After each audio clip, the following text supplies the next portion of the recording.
Proof of adultery is not required. I was walking home late one night. I live in a residential neighborhood that is virtually crime-free. My neighbor Ginger, a beautiful 30-year-old cutie, was walking into her house. As Ms. Superwoman opened her door, some scumbag jumped out of a thicket of trees and pushed her into the house. She screamed. I grabbed a pipe from the trash can and ran to her. An animal-like man was pulling off her clothes. I hit him on the arm with the pipe and he flew out the door.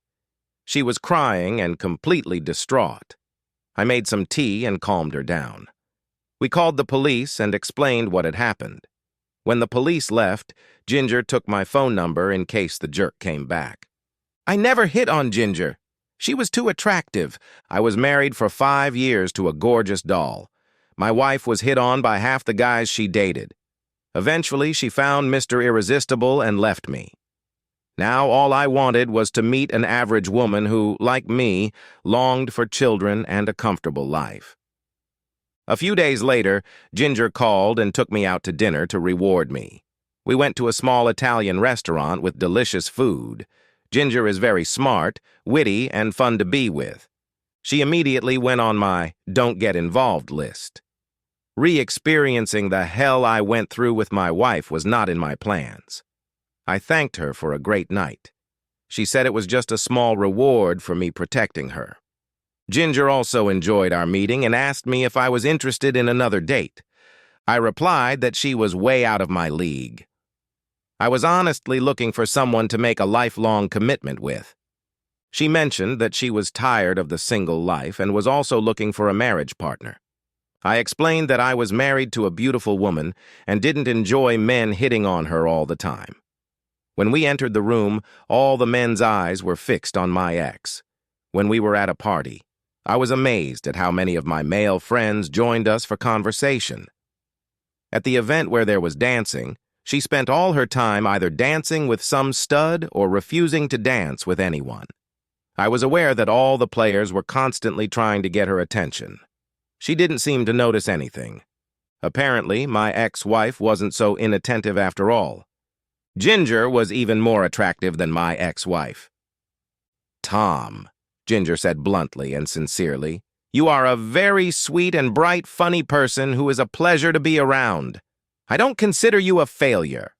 You could outdo anyone I've ever met." I thanked, but discreetly turned the conversation in another direction. That's where we left off. I'd meet her on the street, and we'd have brief conversations from time to time, but that was it. Well, at least for the next few months. A few weeks before Christmas, Ginger stopped me and asked if I could accompany her to her office Christmas party. She wanted me to experience a date with her among people. I couldn't refuse. She looked adorable. Ginger surprised me when I took her hands. She was very conservatively dressed, with a minimum of makeup. She was definitely attractive, without the hot come-on look. My ex would never leave the house for a party looking like that. Ginger was too good-looking to be considered unattractive, but she was as unassuming as could be for a naturally gorgeous babe. She mentioned that she was an executive secretary and always dressed modestly at work. I was surprised myself, finding myself impressed. That evening we had a ball. She danced almost every dance with me. The men paid attention to her, but they didn't flirt or hit on her much. Ginger exuded strength and confidence without being overly familiar. She explained that at work she was serious and didn't tolerate any nonsense. Many people thought she was the wrong orientation. Ginger had never, ever dated a coworker. I was impressed. We started dating. She always dressed appropriately. Her attractiveness, in my opinion, didn't need much embellishment. We had a lot in common. Gradually, we became affectionate and, almost without thinking, we began a passionate love affair. She wore attractive outfits and stunning makeup, but only with me. We strived to spend every second together. She moved in with me. I did all the cooking. She did most of the cleaning. We were both very happy. We respected each other's hobbies and shared what we both enjoyed. It was the happiest period of my life. It was then that Ginger, in her superior wisdom, decided that we should get married. I loved the way we were and loved the idea of marriage. After all, It was what I'd always wanted with the right woman, of course. I had a lot on my mind. I spent time researching what makes wives cheat and what to look out for. I asked Ginger to go through my list of requests and see if she could agree to it. List. 1. Never go out drinking with anyone but me. No bachelorette parties with drinking and dancing. 2. Going out to dinner with only women is okay, but you should limit the number of drinks to 2. 3.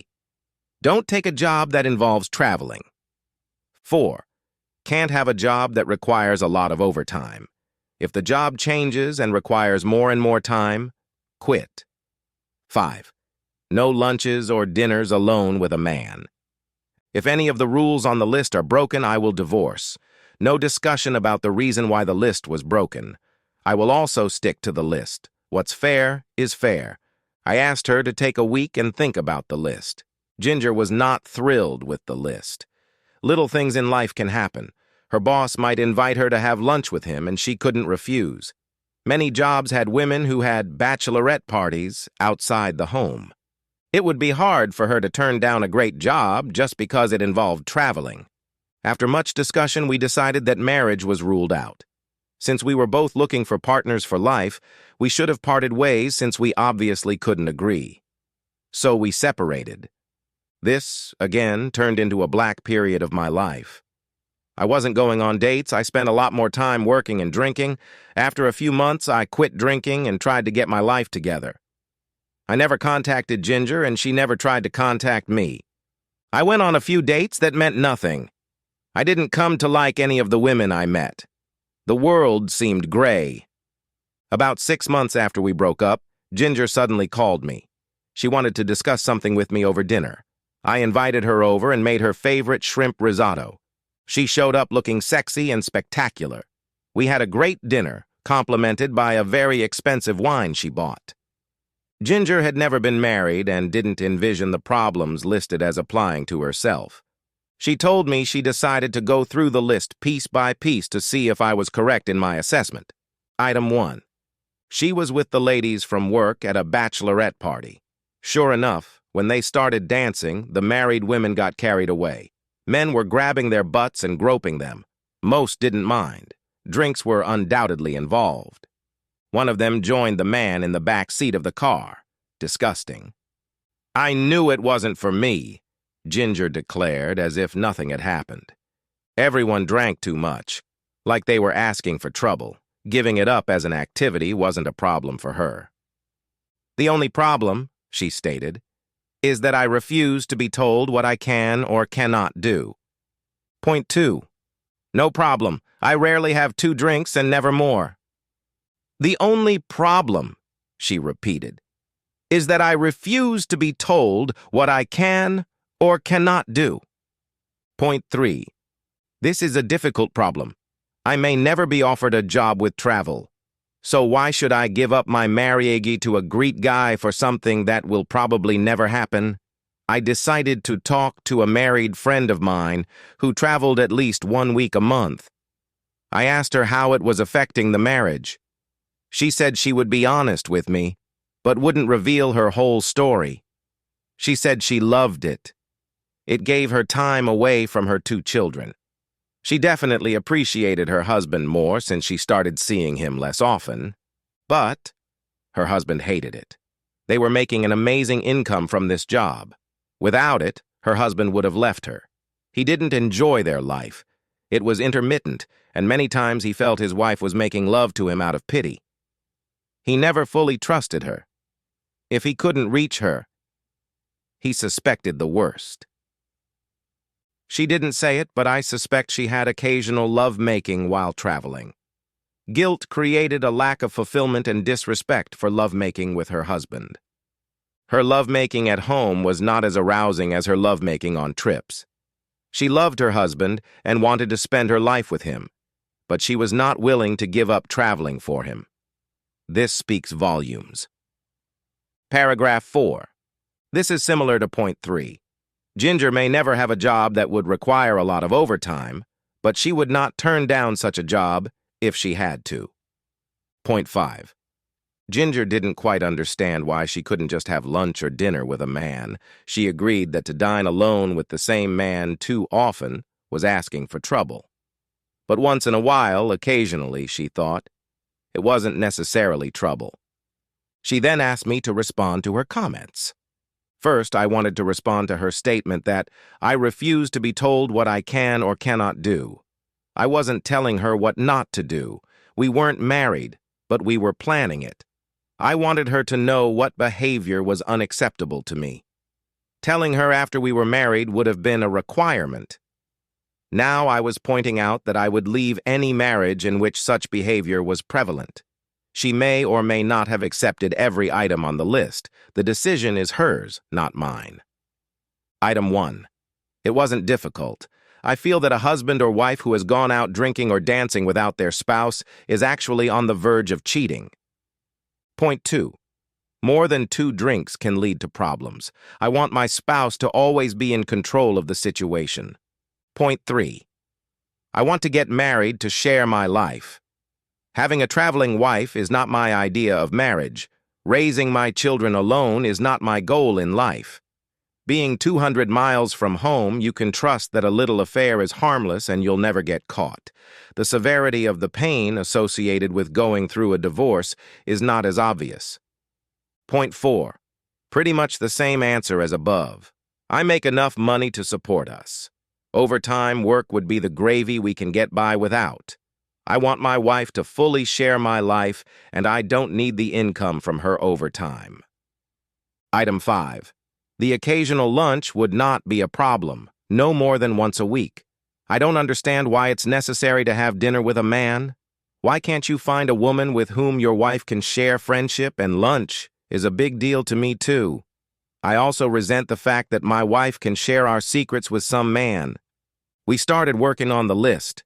We both had reliable incomes and agreed that our marriage was more important than any job or any man. It wasn't hard to agree on the first and second items. We both agreed instantly. Point 3. This could be a problem. Neither of us would want to give up a great job because we would have to travel. However, leaving our spouse at home with the kids was also not an option. After some thought, we decided that marriage was more important than work. That a small amount of traveling was acceptable, but if it caused problems in our marriage, such work would be discontinued. Item 4. For a special project that would only last a month or two, a limited amount of overtime was allowed. If it required more than that, the company would be the problem, not us. Item 5. This problem was more difficult to solve. What if the boss took his spouse out to lunch to discuss a project? What if someone kept joining her at lunch? Well, if on rare occasions the boss joined the spouse for lunch, that was acceptable as long as it was actually work-related. The opposite sex was acceptable if it was rare and if you usually ate with someone of the same sex. After that, we agreed that the list was not a law, but serious guidelines created to make both partners more comfortable. Divorce was not a threat, but a consequence of bad behavior. The list pointed out bad behavior if it became habitual. Proof of infidelity was not required. Just stepping on a slippery slope was enough, and it would be considered enough for divorce. That opened the door. We started living together again for the next 6 months. We were both aware of the other's feelings. We got married. Fortunately, after the birth of our 2 children, Ginger stopped working. We had a solid family life. She was always beautiful and men hit on her, but usually only once. She made it perfectly clear where she was at. We always loved each other and the feeling grew stronger as the years went by. Shortly before she died, Ginger told me that she never violated a single item on this list and never regretted it. The end.